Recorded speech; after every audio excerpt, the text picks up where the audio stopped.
You heard of Ramakrishna Paramahamsa? In his own lifetime, people worshipped him as God. He will be talking to his congregation of people and he will say, just wait. He will go inside and ask his wife, what's cooking today? His wife Sharada felt so ashamed of this. He said, no point crying, time has come.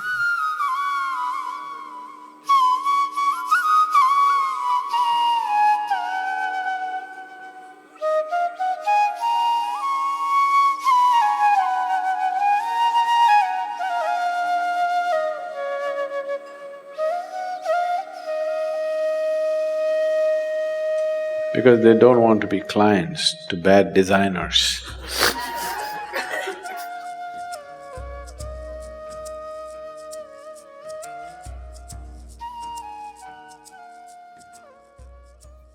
Now I want you to… whatever I say now, I want you to understand the right context because this can be easily misunderstood. What is enlightenment?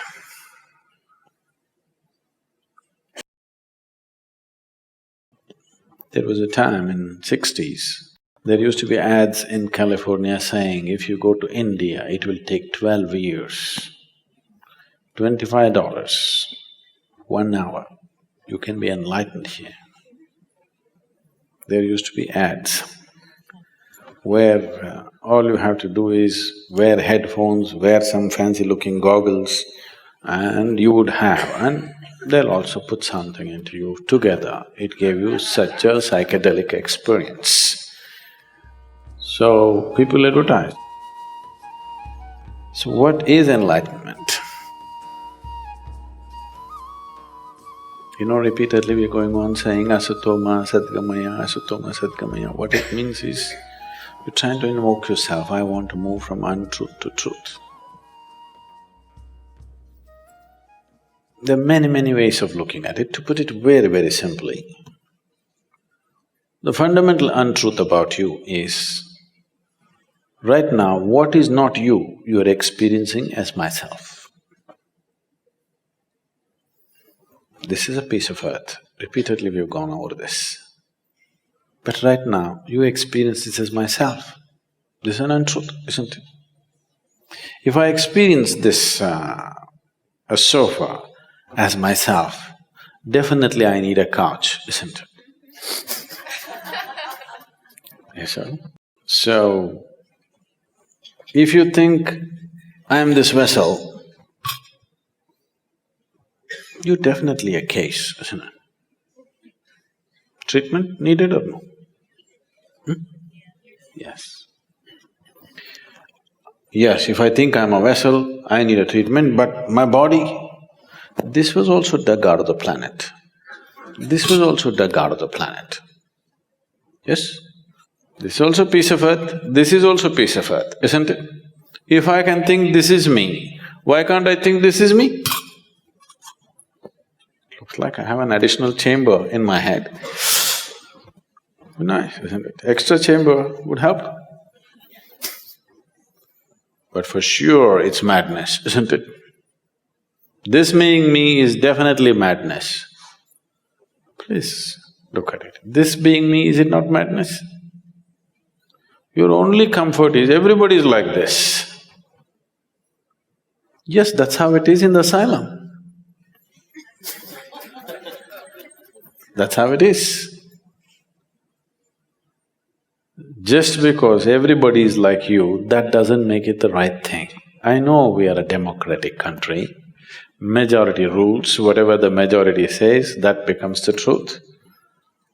But that is not how it works in existence. What is, what is not, that's all. If you're in line with it, life works one way. If you're not aligned with it, it works another way. It's as simple as that. So, if you realize, I am not this, not intellectually, if experientially, if a clear separation happened, it would be natural to keep this aside and walk away, isn't it? You are calling it by all kinds of bad words like death. No. I thought I am this vessel and continuously I carried it. One day I realized, oh my God, this is not me. It's natural for me to keep it down. And said, yeah, isn't it? Isn't it so? So that's all they did. You're exaggerating it. Enlightened people leaving their body and going away. When they realized this is not it, they just kept it aside. If they had some more business, they could pick it up. They had no business, they kept it and went. Sensible way to live or not? If you have business with this vessel, you carry it around. You have no business with it, you leave it there. So when the realization happens, 99% of the time, enlightenment and leaving the body happens at the same time. Unless you understand the mechanics of the body, you can't hold on to the body. People who are on the path of devotion, usually you will see, most of them will die young. It's not death. The moment they realized, they kept it aside and walked away. You will see, right through history, any number of yogis and realized beings always live in the range of between 28 to 36 years. That's where they live. Have you noticed this?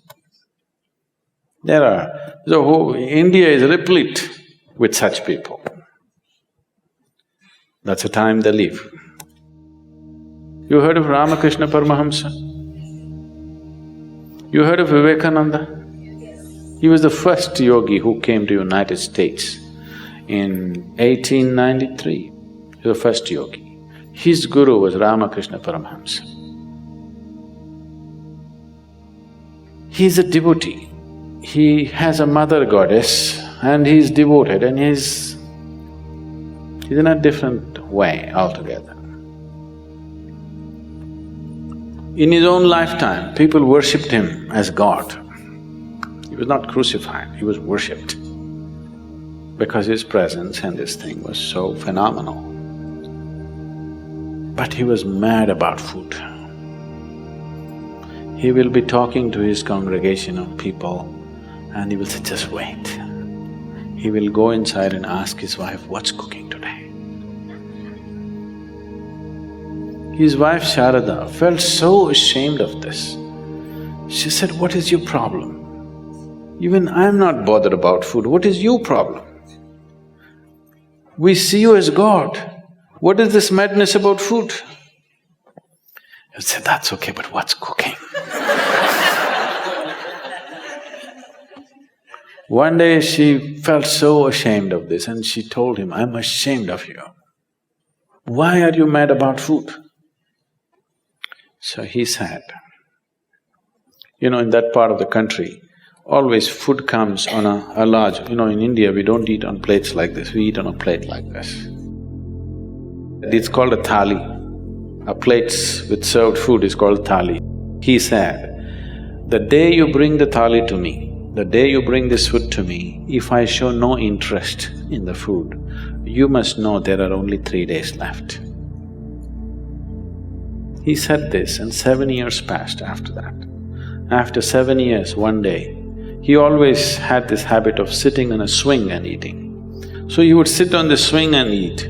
She brought the thali and he looked away. She burst out crying. Suddenly she realized, only 3 days left. He said, no point crying, it's come, time has come. 3 days later, he left. So he was using his desire for food consciously to kind of stay with the body. If he doesn't desire food, he will go. So every day telling himself, food, That's not his nature, but he's creating the desire just to keep it going all the time.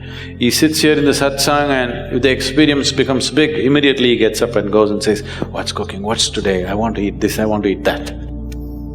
Just thinking about food, desire, creating a conscious desire for food just to stay glued. Either you must create a desire like this, there are other kinds of tricks, or you must understand the mechanics of the body.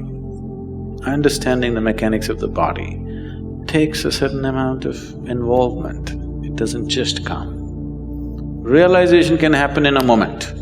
Understanding won't happen in a moment, it takes lifetimes of work.